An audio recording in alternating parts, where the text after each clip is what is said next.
السلام علیکم ورحمۃ اللہ وبرکاتہ۔ بسم اللہ الرحمن الرحیم۔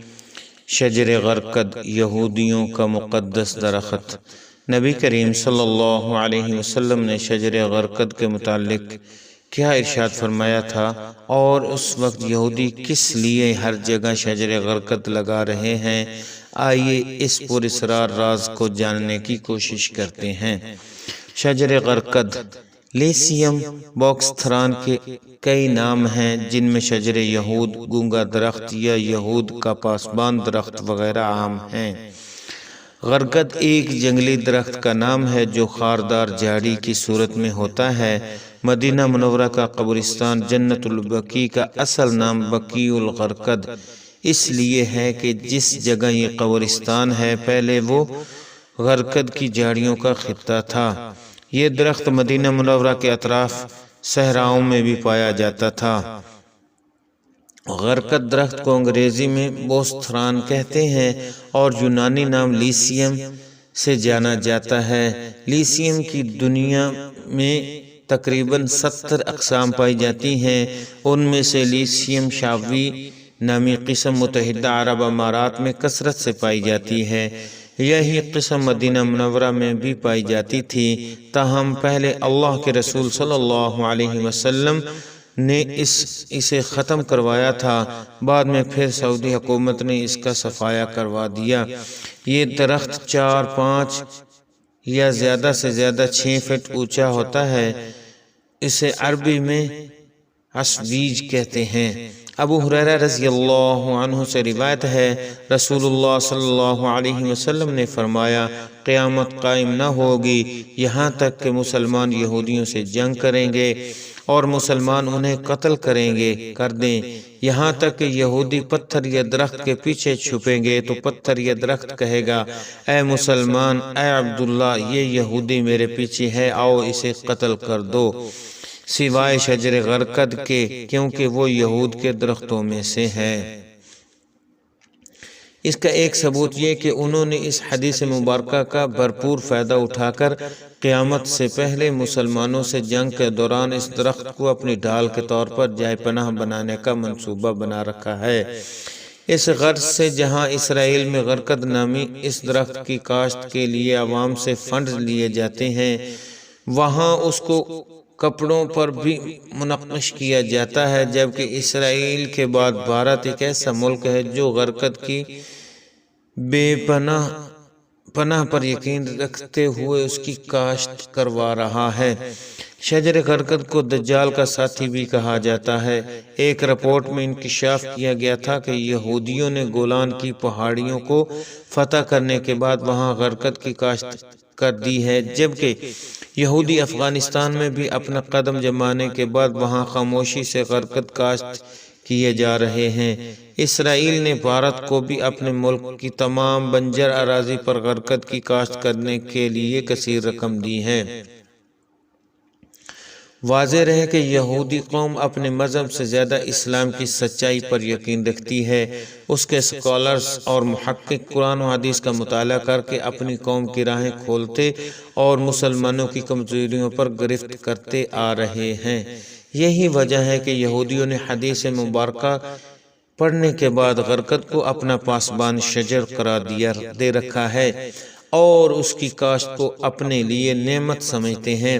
یہودی جانتے ہیں کہ آقائے دو جہاں حضرت محمد صلی اللہ علیہ وسلم کی زبان مبارک سے نکلنے والا ہر لفظ سچا ہے اور ہر قیمت پر پورا ہونے والا ہے، چنانچہ یہودی اس حدیث کی روشنی میں غرقد کی کاشت میں لگے ہوئے ہیں، تاکہ مسلمانوں سے جنگ کے دوران جب اس زمین کو ہر چیز پکار کر کہے گی کہ اے مسلمانوں، میرے پیچھے ایک یہودی چھپا ہوا ہے، اسے قتل کر دو، تو اس وقت یہی درخت گونگا بن کر اسے چھپتے ہوئے یہودی کی پناہ گاہ بن جائے گا۔ یہودی جانتے ہیں ایسا ہی ہوگا۔ اسرائیلی حکومت پچھلے 40 سالوں سے غرقد کی شجرکاری میں مصروف ہے۔ ایک اندازے کے مطابق اسرائیل میں 2010 تک 24 کروڑ غرقد کے درخت لگائے جا چکے ہیں اور اسرائیل میں چلنے والی ٹرینوں کے اطراف تقریباً 30 سے 40 کلومیٹر تک لائن پٹڑی کے دائیں اور بائیں جانب صرف غرقد ہی لگے ہوئے ہیں تاکہ جب فلسطین کی جانب سے کوئی راکٹ یا بم داغا جائے تو وہ اس سے بچ سکیں۔ بھارت نے یہودیوں کی دیکھا دیکھی اور ان سے اپنی دوستی کو اٹوٹ ثابت کرنے کے لیے الغرقد نامی جس درخت کی کاشت شروع کر رکھی ہے۔ مودی جی کے برسر اقتدار آنے کے بعد یہودیوں کی اعلی کار اور ان کے اشاروں پر ناچنے والی اور ہاں میں ہاں ملانے والی تنظیم RSS بجرنگ دل نے یہودیوں کے تمام کاموں کا ٹھیکہ لے رکھا ہے اور غرقد کی شجرکاری اتنی تیزی سے انجام دی ہے کہ صرف مہاراشٹر میں ہی 5 کروڑ غرقد کے پودے لگانے کا ٹارگٹ پورا کر رہی ہے، جس میں سے 3 کروڑ غرقد لگائے جا چکے ہیں، جبکہ راجستھان میں بھی اتنے ہی غرقد کے پودے لگائے جانے ہیں۔ مقبوضہ فلسطین کے علاقہ میں اسرائیل نے لیثیم شاوی کے تعداد میں تیزی سے اضافہ ہوا ہے اور وہ یہی پودا لگا رہے ہیں جسے اللہ کے رسول صلی اللہ علیہ وسلم نے جنت البقیع سے طلب کر کے اکھاڑ پھینکا تھا۔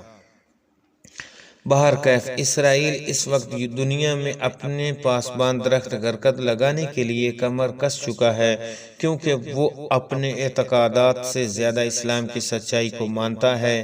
واضح رہے کہ 2008 میں ممبئی میں اسرائیلی سینٹر پر حملہ ہوا تھا، جس میں ایک بھی اسرائیلی سفیر یا سفارتکار ختم نہیں ہوا تھا، کیونکہ انہوں نے اپنے سفارت خانے میں لگے غرقد درخت کے نیچے پناہ لی تھی۔ اس تجربے کے بعد اسرائیل نے تمام سفارت خانوں میں غرقد کے درخت لگا دیے تھے۔ فلسطینی علماء کا کہنا ہے کہ بالخصوص اسرائیل میں بڑے پیمانے پر غرقد لگا کر یہودیوں نے نبی کریم صلی اللہ علیہ وسلم کی پیش گوئی کا وقت قریب کر دیا ہے۔ خیبر میں شکست کھانے کے بعد سے اب تک ان کے پاس نہ کوئی ملک تھا، نہ ہی فتح، نہ ہی فوج، لیکن 20ویں صدی میں انہوں نے پہلی مرتبہ ایک ملک حاصل کیا، جبکہ دجال کا خاتمہ بھی بیت المقدس میں ہونا ہے اور ممکنہ طور پر وہ یہود سے ہوگا۔ تو ہمیں چاہیے کہ ہم رسول کریم صلی اللہ علیہ وسلم کی پیروی کریں، یہودیوں کی مخالفت کریں اور ان کی کسی بھی غیر محسوس اور نہ چاہتے ہوئے چیز سے بھی مدد نہ کریں، بلکہ ان سے مکمل پرہیز کریں۔ بہرکیف اس کے علاوہ ہمیں چاہیے کہ ہم اسلامی تعلیمات سے آراستہ ہونے کے ساتھ ساتھ حالات حاضرہ سے بھی واقف رہیں، اپنے دین و ایمان کو بچانے کے ساتھ ساتھ یہودیوں اور دجالی فرقوں اور فتنوں سے بھی قرآن و حدیث کی روشنی میں بچتے رہیں، کیونکہ اسلامی ذرائع کے مطابق یہودی قوم کچھ بھی کر گزرنے کو تیار ہے اور وہ ابھی جادو کے ذریعے پوری دنیا کے انسانوں خصوصاً مسلمانوں پر کنٹرول کرنے کی کوشش کر رہی ہے۔ اس لیے ہمیں چاہیے کہ حدیث مبارکہ کی روشنی کے مطابق ہمیشہ باوضو رہیں، گھر سے نکلتے وقت آیت کرسی کے علاوہ جمعہ کے دن سورۃ کہف پڑھنے کی عادت ڈالیں، حرام مال سے اجتناب کریں اور علماء حق کی صحبت میں زیادہ سے زیادہ وقت گزار کر اپنے آپ اور اپنے گھر والوں کی حفاظت کریں۔ اللہ سے دعا ہے کہ اللہ ہمیں تمام فتنوں اور شرور سے حفاظت فرمائے اور خاتمہ بالخیر کرے، آمین یا رب العالمین۔